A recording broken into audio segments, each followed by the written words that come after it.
Hello दोस्तों, स्वागत है आपका सक्सेना जी ब्लॉग के एक और नए वीडियो में। तो सबसे ज़्यादा क्वेश्चन जो आप लोग पूछते हैं कि जब नई गाड़ी खरीदी जाती है तो ऐसा क्या देखा जाए, ऐसे क्या डॉक्यूमेंटेशन होते हैं, क्या फिजिकली वेरीफाई करना चाहिए जिससे आपके साथ फ्रॉड होने के चांसेस कम हो जाए। तो देखिए, जब भी आप नई गाड़ी खरीदने जाते हैं तो गाड़ी की पीडीआई जो होती है, प्री डिलीवरी इंस्पेक्शन, उससे पहले गाड़ी का इंश्योरेंस मत बनने दीजिए। जब तक आप गाड़ी को पूरी तरह से फिजिकली वेरीफाई मत कर लीजिए, गाड़ी के इंश्योरेंस के लिए उसको रोक दीजिए। क्योंकि जब आप गाड़ी का इंश्योरेंस आपके नाम से बन जाता है तो गाड़ी में अगर कोई फॉल्ट भी होता है तो वो उसको रिप्लेस करने की बात नहीं करते हैं, वो उसको रिपेयर करने की बात करते हैं। इसीलिए जो भी डीलर होता है, अगर उसके पास गाड़ी में कोई प्रॉब्लम है, कुछ भी जैसे गाड़ी के साथ हो रखा है, तो सबसे पहले आपको जो है बताता है फेस्टिवल सीजन चल रहा है सर, आपका लाइए तुरंत इंश्योरेंस बनवा दे ताकि आपकी डिलीवरी जल्दी हो सके। आपका इंश्योरेंस बनना 10 मिनट का काम है, चाहे वो आपके प्री डिलीवरी इंस्पेक्शन के बाद बने, चाहे वो सुबह सुबह बने। ऐसा तो है नहीं कि वो रात में बनाएगा। तो आराम से गाड़ी को स्टॉक यार्ड से शोरूम में आ जाने दिया कीजिए। शोरूम में आने के बाद कंफर्म कर लिया कीजिए कि ये गाड़ी मेरी है। उसके बाद उसको अच्छे से वेरीफाई कीजिए। वेरीफाई करते समय सबसे पहले चीज़ तो ऑडोमीटर पे देखा कीजिए कि क्या रीडिंग है। क्योंकि गाड़ियों की अगर रीडिंग 1000 1500 है तो मतलब गाड़ी काफ़ी चल चुकी है। तो उसको तो जो है लेने का तुरंत मना कर दीजिए, नहीं। क्योंकि गाड़ियाँ कंटेनर में लोड होके आती हैं। कुछ कंपनियां हैं जिनकी गाड़ियाँ चल के आती हैं, तो ऐसा भी नहीं है कि वो 1000 1200 किलोमीटर चल के आती हैं, 300 400 चल के आएंगी मैक्सिमम। वो भी और गाड़ियों से कंपेयर कीजिए, और जो शोरूम में गाड़ियाँ खड़ी हैं, क्योंकि अगर आपकी गाड़ी चल के आ रही है तो वो गाड़ियाँ भी तो चल के आई होंगी।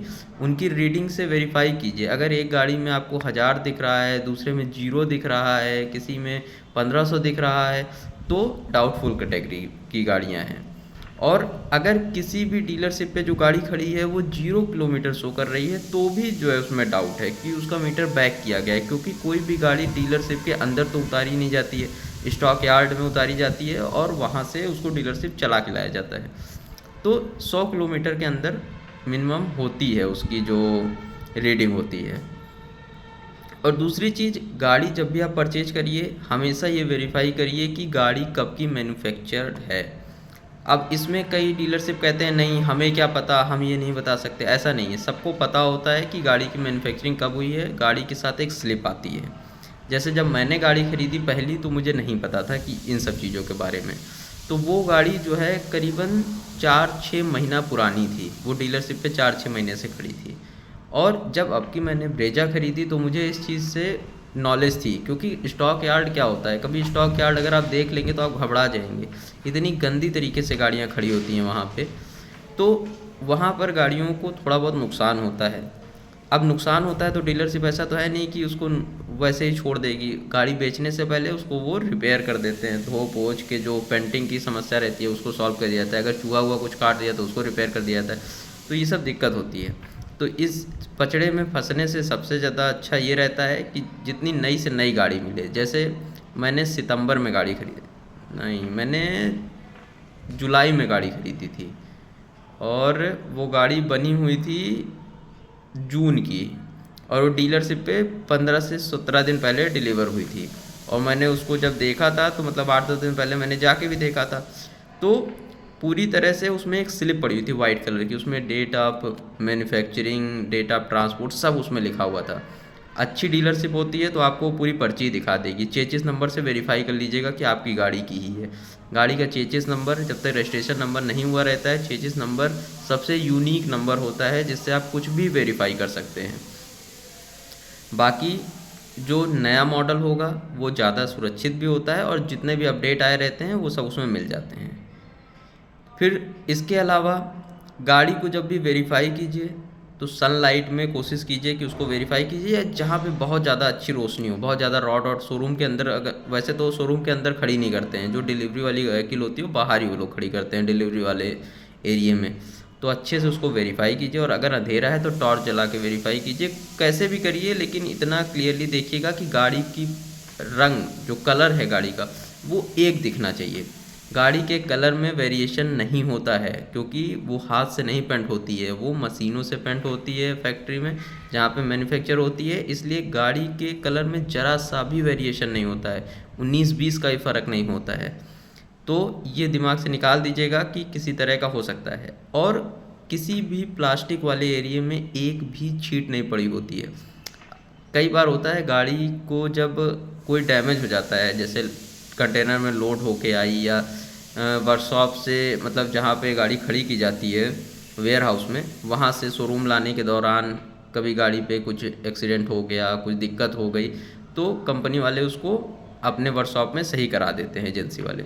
तो उसकी जो पेंटिंग के मार्क्स हैं, जो छिट्टे हैं, वो आपको प्लास्टिक वाले एरिया पे दिखेंगे। लेकिन जो फैक्ट्री में जब मैन्युफैक्चर होती है गाड़ी, तो गाड़ी में कोई भी दाग धब्बे नहीं आते हैं, क्योंकि प्लास्टिक वाला जो पार्ट है वो बाद में फिट होता है। तो इस चीज़ का ध्यान रखिएगा। अगर ज़रा सा भी आपको कुछ दिख रहा है तो आप बिल्कुल भी उसको मना कर सकते हैं। और ये किसी एक कंपनी के लिए नहीं है कि आप सोचिए ये कंपनी फ्रॉड करती है या ये कंपनी ऐसे करती है। ये कोई भी डीलरशिप कर सकता है, क्योंकि अगर किसी के पास भी स्टॉक पड़ा है तो वो उसको वेस्ट नहीं करता है। और इस समय जो फेस्टिवल सीजन होता है, इस समय गाड़ियाँ बहुत बल्क में बिक रही होती हैं, बल्क में डिलीवरी हो रही होती है। तो इसलिए इस समय वो चीज़ें काफ़ी ज़्यादा कोशिश की जाती है निकालने की, जो सालों से खड़ी हुई हैं स्टॉक यार्ड में। कोई अपना नुकसान नहीं करना चाहता है। तो स्टॉक यार्ड में जो चीज़ें खड़ी हैं उसमें भी देखिए आपको गारंटी वारंटी सब सेम ही मिलेगी। लेकिन आप जब पैसे नए के दे रहे हैं तो आप नई चीज़ लीजिए। जो खड़ी हुई चीज़ें होती हैं वो ज़्यादा खतरनाक होती हैं चलती हुई चीज़ों से, क्योंकि खड़े खड़े भी चीज़ें ख़राब होती हैं। तो इस चीज़ का ध्यान रखिएगा। फिर बोनट भी खोल के चेक कीजिए। बोनट में कहीं पे तार कुछ फटा नहीं होना चाहिए, किसी भी तरह का कुछ ऐसा नहीं लगना चाहिए जो ऑड लग रहा हो देखने में। देखिए बहुत ज़्यादा टेक्निकली अगर मैं आपको बता दूंगा तो वो आपसे हो नहीं सकता है, उसके लिए फिर आपको किसी एक्सपर्ट को बुलाना पड़ेगा। वैसे तो पीडीआई वाले भी काफ़ी एक्सपर्ट अब होने लगे हैं। अगर आप ऐसे शहर में रहते हैं जहाँ पे प्री डिलीवरी इंस्पेक्शन वाली टीम आपको मिल सकती है, ऑनलाइन सर्च करिए, तो आप बिल्कुल वो 2-2.5 हज़ार रुपये उसको आप खुशी खुशी दीजिए, क्योंकि वो 2-2.5 हज़ार आपका जो है काफ़ी पैसा बचा सकता है। लेकिन अगर आप ऐसे शहर में रहते हैं जहाँ पे नहीं हो सकता है ये सब, तो आप खुद से जितना हो सके ज़्यादा से ज़्यादा उसे वेरीफाई कीजिए और अच्छी तरह से सब कुछ देखने के बाद तब उसका इंश्योरेंस बनवाइए। और आजकल एक नया अभी एक मेरे सब्सक्राइबर ने मुझे बताया कि उन्होंने लगभग साल भर पहले गाड़ी ली थी, लेकिन उन्हें आज तक आरसी नहीं मिली है। कंपनी वाले बोल रहे हैं कि आपने दिवाली में परचेज की थी तो उस समय छुट्टी हो गई थी, तो गाड़ी पे आरसी रजिस्ट्रेशन हो नहीं पाया था, इसलिए रजिस्ट्रेशन पे फ़ाइन आ गया है। पहले उनसे 21,000 मांगा जा रहा था, फिर निगोशिएट करने के बाद वो 15 मांगने लगे। लेकिन अभी भी उनका निगोशिएशन चल रहा है और उनको आरसी नहीं मिली है प्रिंट होके। गाड़ी रजिस्टर हो चुकी है, ऑनलाइन शो कर रही है डिजी लॉकर में, सब कुछ सही है, लेकिन उनको अभी तक आरसी नहीं मिली है साल भर बाद भी।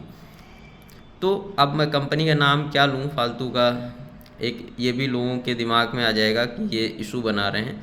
लेकिन इस तरह की प्रॉब्लम भी होती है।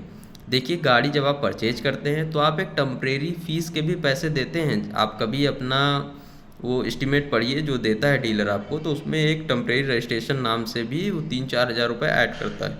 तो वो टम्परेरी रजिस्ट्रेशन इसलिए किया जाता है कि 30 दिन तक आप गाड़ी को यूज कर सकें। 30 दिन के अंदर आपको गाड़ी को रजिस्टर कराना होता है आरटीओ में। और ये काम आप अपने हिले बिल्कुल मत लीजिएगा। जैसे कुछ कंपनियां होती हैं, जैसे मैं एक जगह गया था तो वो मुझसे कहने लगे कि मैं पेपर बना के दे दूंगा, रजिस्ट्रेशन के लिए सबमिट आपको आरटीओ में करना होगा। ये सब बिल्कुल आप मत लीजिए। जो डीलर है उसी की सारी रिस्पॉन्सिबिलिटी होती है और उसी को ये सब करने दीजिए, और इसके लिए कोई एक्स्ट्रा पैसे भी देने की ज़रूरत नहीं है। रजिस्ट्रेशन चार्ज आप देते ही हैं, उसमें वो सब डीलर को देखना होता है। तो अब इनके केस में भी डीलर ही देख रहा था, लेकिन अब डीलर कह रहा है कि नहीं वो रजिस्ट्रेशन में देर हो गई दिवाली की वजह से। तो देखिए फेस्टिवल और का सीज़न चल रहा है, नवरात्रि में आप लोग ज़्यादातर लोग अष्टमी नवमी को गाड़ियाँ परचेज करेंगे, उसके बाद दिवाली के टाइम पे, तो उसके बाद तो छुट्टियां होती ही हैं। लेकिन ये सब बात भी डीलर से बिल्कुल कंफर्म पूछिए कि गाड़ी के रजिस्ट्रेशन कब होगा। रजिस्ट्रेशन की आपके मोबाइल पे मैसेज आना चाहिए, प्रॉपर हर चीज़ का मैसेज आता है। और ये रजिस्ट्रेशन होने के बाद आरसी आपको कितने दिन में प्रोवाइड कराएंगे। ये सब चीज़ें लोगों को ऐसा लगता है कि मैं बहुत आगे की चीज़ें बता देता हूँ, कि जो जैसे अभी वो बेसिक गाड़ी ख़रीदने के बारे में पूछ रहे होते हैं और मैं उन्हें गाड़ी ख़रीदने के बाद का प्रोसेस बताने लगता हूँ। लेकिन ये सब चीज़ें आप विश्वास मानिए, एक बार आप गाड़ी का जब आप टोकन दे देते हैं उसके बाद आपका कोई निगोशिएशन नहीं होने वाला है और कोई आपकी बात कोई खास सुनने वाला नहीं है। इसलिए गाड़ी या मतलब कुछ भी परचेज कर रहे हैं तो जो भी आपको बात करनी है वो टोकन अमाउंट देने से पहले बात करनी होती है। वो चाहे आप कर रहे हो चाहे किसी एक्सपर्ट को बुला के लाएं, क्योंकि एक बार जब टोकन अमाउंट मिल गया, बुकिंग अमाउंट हो गया, गाड़ी आपके नाम ट्रांसफ़र हो गई, आपने गाड़ी परचेज कर ली, तो फिर उसके बाद कुछ निगोशिएशन नहीं होता है, कुछ भी ना घटता है ना बढ़ता है। घटा सकते हैं वो लोग, बढ़ेगा नहीं आपके लिए कुछ भी। तो हमेशा हर चीज़ को क्लियर करके चलिए और डॉक्यूमेंटेशन के साथ चलिए।